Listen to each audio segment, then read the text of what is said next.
So, Dad, when you think of the word theater, what do you think of? I think of the first production I went to see, which was with your mom, called The Phantom of the Opera in Toronto. Nice.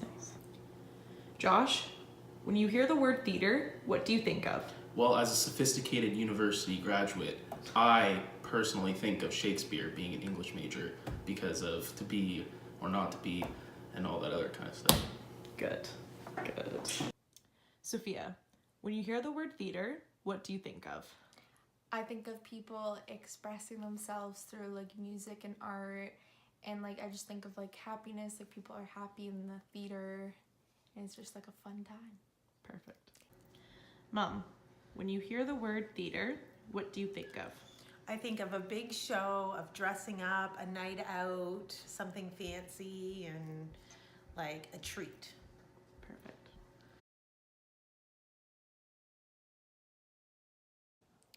I feel like there's this discord that has come and circulated around theater now, where everyone thinks that theater has to be this big grand spectacle. And, typically when people hear the word theater, they do think of big spectacular things. They think of the lights and, those velvet seats that you get in the big theaters and a musical or a grand production. But in reality, theater takes up much more space than those big budgeted productions that most people think of. Theater has become integrated in every aspect, in every element of our lives. And I find it interesting how people only seem to connect theater with a real live musical performance or a performance that is put up on stage, when in reality, theater, like I said, is performance, but performance happens in every aspect of our lives. It happens every single day. And so I kind of just want to explore this idea of how theater isn't just big grand musicals or big grand productions that we go and we pay a lot of money to see. Theater is something that is within every single person, and it belongs to every single person, and it's something that actually happens every single day. At the beginning of this course, I started and I looked at our syllabus, and I looked at the shows that we were seeing, and the only one that I recognized was Come From Away, of course. And, that's kind of where I wanted to root this project in, is that, of course, Come From Away was the only production that I knew because it was the big budgeted Broadway production of Come From Away. It's a big, spectacular musical that a lot of people know of. But, by the end of this course, I found it very interesting that after all the productions that we saw, yes, Come From Away was absolutely fantastic, and the theater itself was just brilliant, but the other shows that we watched were just as much theater, if not more, than what Come From Away was. And they were in their own individual theaters, like small budgeted productions, nothing compared to what the hype around Come From Away was. And yet I found that they were just as thrilling and took up just as much performance space that Come From Away did. We went to go see Come From Away at the Royal Alexandra Theatre, which is right in the heart of downtown Toronto. So first, coming off the bus, all you could see was the bright flashing lights that read Come From Away from the Royal Alexandra Theatre. Not only that, but the street was hustling and bustling. It was filled with a whole bunch of different types of people. It was also the only theater with beggars on the outside, which I found really interesting. Looking at the inside of the Royal Alexandra Theatre, it had the look that you think of when you picture a grand theater space. It had big, velvety seats, it had grand chandeliers, it had beautiful architecture around the actual stage, it had balconies. Not to mention that when you first walk in, that opening spot, they were selling branded merch from the show. They were selling expensive wines and coffees. It even had a piano room on the second floor with a bar, which is something that you typically don't see in a normal or a smaller theater.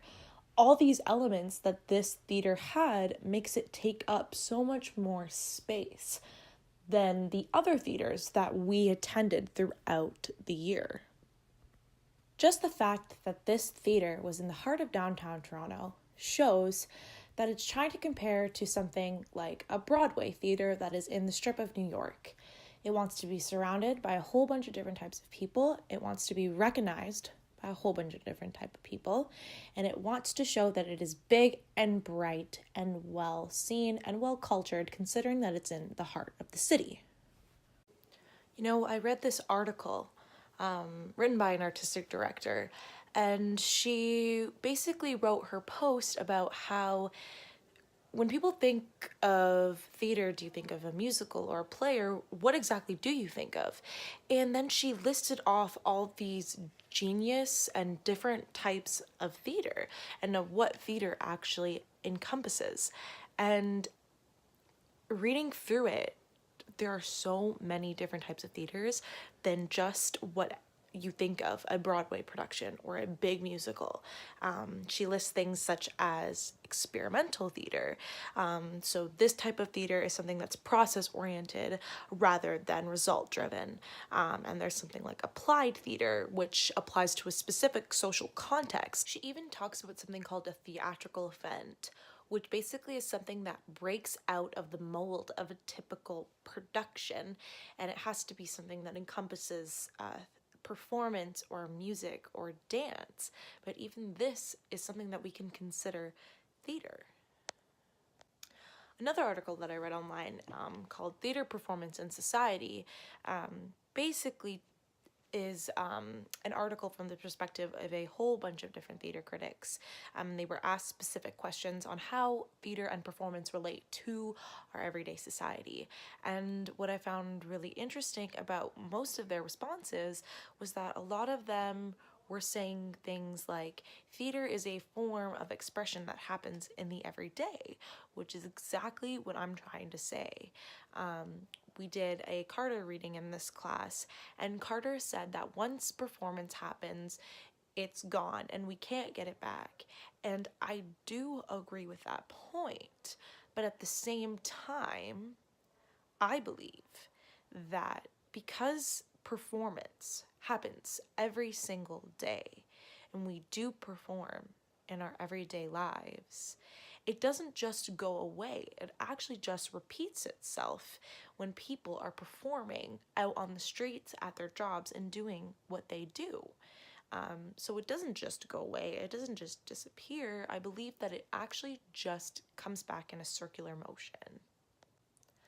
So I just want to say that, you know, most people, when they think of theater, they do think of these big, grand things. I mean, I asked each member of my family to tell me what they thought of when they heard the word theater, when in reality, this course has proven that theater is much more, and even it's more than just those little productions as well.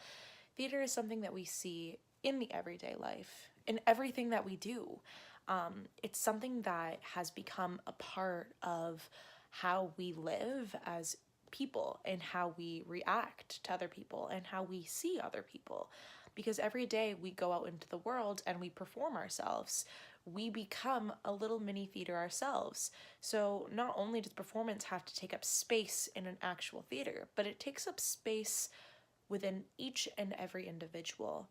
Each person is their own theater, and they perform every single day, either when they're at work, when they're at school, when they wake up, when they're watching somebody, when they're talking to somebody.